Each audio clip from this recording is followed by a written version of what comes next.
In this video, we are going to talk about the for-else loop, a rather strange concept in Python.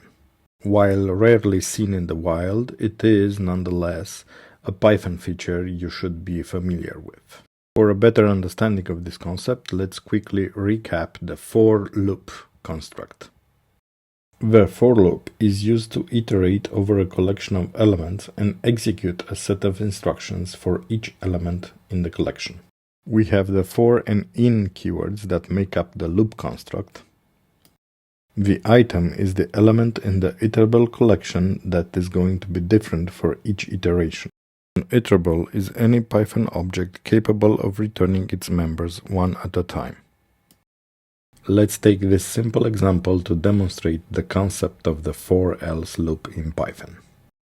As you can see, here we have a list of numbers and we are going to iterate over each number and print the number respectively.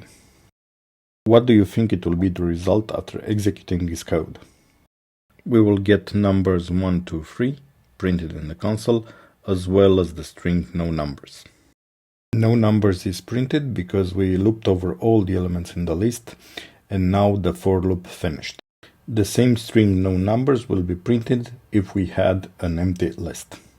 You might be tempted to say, why not eliminate the else statement and just add the print no numbers?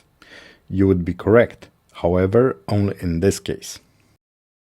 If we make a small modification to our code and add the break statement, things are very different now. Now, with the break statement present, we will exit the loop prematurely and the else statement will not be executed. So we can say the else branch acts as a no break statement.